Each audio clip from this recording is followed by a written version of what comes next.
And right now it's time for that time when we have our special guest. Tonight's special guest is Ray Columbus.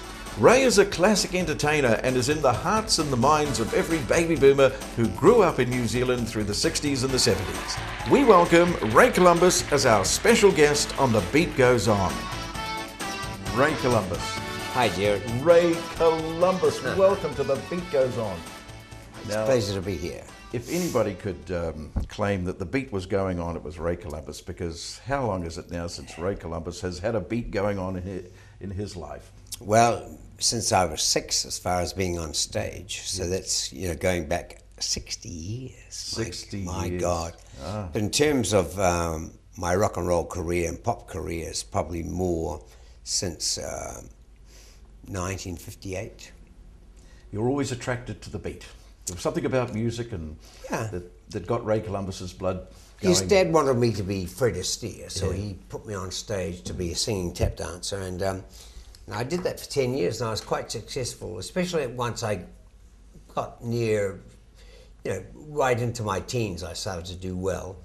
But then I discovered James Dean and Elvis Presley. I was working in the movie theatre selling ice creams and sweets, so I got to see Blackboard Jungle and East of Eden and all these great movies with James Dean and whatever. And I decided I was going to spend the next couple of years of my life, I was just going on 14, preparing Dad for my switch from Fred to Elvis, which he was a bit shocked at, but I was looking like a cockatoo, and I was a bit of a teddy boy, bodgy type guy, the way I was dressing and the way I looked, the way I wore my hair and things. So he was getting more and more edgy about it. Huh? Edgy and embarrassed a bit by me, by the way I was looking. It's a never-ending story, isn't it, about what Dad thinks about us? I used to meet him at the pie cart. We'd often, I'd go out on the town and I'd go to the pie cart afterwards in the Cathedral Square.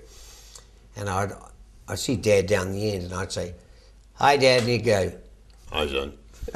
He didn't even want to see me. He didn't even want to be seen with me because I looked so radical. And it was just, walking art form. Well, what did your dad do? What was your dad? He was a bartender. He wanted to be a singing star. He wanted to be an entertainer. He was a good singer. He's a good harmonica player. But he never had the opportunity. Never. He was in the Kiwi Concert Party for a short time during the war and after the war. And he knew Stan Wineera and all these great entertainers, and he always wanted to do that. But the closest thing he could get to the nightlife was working in a pub. Oh, okay. And even though it was all after hours, he somehow did that. But well, what was the name Columbus? Where's that from? Nicholas Columbus and his brother, I don't know his brother's name, came out from Greece and settled on the Little River in Banks Peninsula 4 generations ago, and so it's a Greek heritage. Oh yeah. Ah. But funnily enough, we've just found out we couldn't understand why it was Greek. My grandma Nana always said we were related to Christopher because the name Columbus is not common. There are more streets and cities and towns in America named Columbus than there are people. Yeah. It's quite a rare name, and all the Columbuses in New Zealand are related. But recently my niece, my brother Barry's daughter, Georgia, is studying in Toronto in Canada, and she had this professor come to her and he said, "Is your name really Columbus? Is that your birth name with that spelling, U-M-B-U-S?" And she said, "Yes." He said, "Tell me, where do your immediate forebears come from?" And she said, "Greece."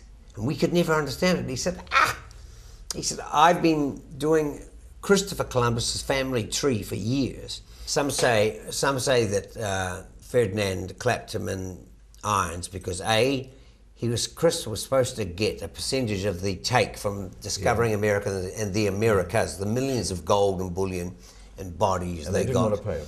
No, so he was apparently having an affair with Isabella.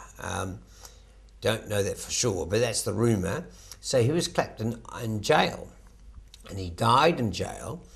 And then Ferdinand started persecuting his children, most of whom were illegitimate. So we've never been able to prove lineage. But this professor said to my niece, "Christopher was Jewish. Did you know he was Jewish? He was persecuted by the King of Spain Because he was Jewish. And I've always felt Jewish Catholic. Yeah. We were brought up Catholics. Yeah. And indeed, my brother and his wife are devout Catholics. So to find out that Chris was, and we, are potentially Jewish, I think is, I love the idea. Yeah. Most people who know me know I'm quite Jewish in a lot of ways.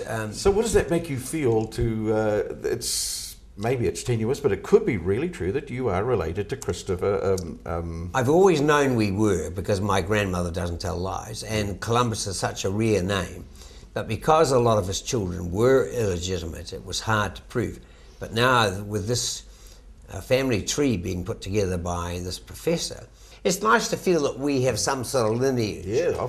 Because I love history, and I've always been interested in it. But what about Mum? Where did Mum come from? My mother was a Cressy. She was English, Welsh, Scottish parentage. Wonderful English rose. Sadly died in 1978, very young, 59. And I went to her family reunion on the West Coast in Hokitika a few years ago, and it was just fabulous to meet all of her cousins. And I took one aunt under my arm. She was a tiny little lady like my mum, and I felt really close to my mum being there. And her first name was Cressy, but she was actually part of the Cressy family. Their surname was Cressy originally, and her relatives in a town in England, I forget what original town it was, when King James of England defeated the King Philippe, I think it was, of France, in Cressy in France, everybody in this English town changed their name to Cressy. Apparently, so my mother, and I found out through going to my mum's family reunion that her uncle and one of her brothers were very musical.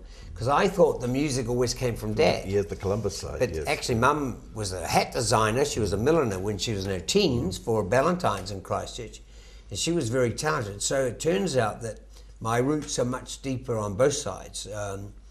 So it's fascinating now that I should be 66 and still performing and being in the arts of some description. Yes. When you left Christchurch to head for Auckland, as you said, where did you think? How far did you think it was going to go? Was it going to be a 2 or 3 years thing with playing in a band, or did you think it would be a career as a entertainer?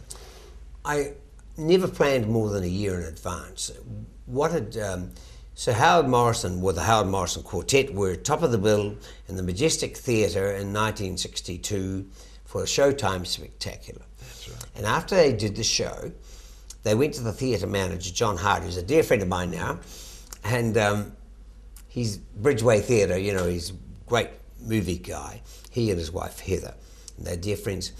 He said, there's a great little band playing across the road at the Plainsman, which was a hangout for the Operation Deep Freeze, kids from the southern states of the United States. He said, go and they do 2 shows a night, so you could go over and have a drink and catch them and whatever. So the quartet came over with the entourage, and Howard came to see the show, and he immediately came backstage. I'd never met him before, and he said, "You gotta go to Auckland with this group, Master. You'll kill him." And I said that on To Sir With Love, and it was true. And I thought, if Sir Howard, the biggest star in New Zealand with this group, is telling me that my group is going to be competition for his group, it must be true. I mean, why would a person be so generous? Yes, exactly. Because we had already had offers to go from promoters, but I never trusted them. I've always had a distinct sort of mistrust of promoters. But anyway, I picked up one of the contracts and said, okay, we'll come. All because Sir Howard, Howard as he was then, said, "You'll kill him." And he was right. He was right. And we only had, if it didn't work out, we'd come back. By that time, I was learning the vibes at home and doing all this sort of stuff. But within a year and a half, we're the #1 group in Australia and New Zealand. Yes. Toured Australia 4 times.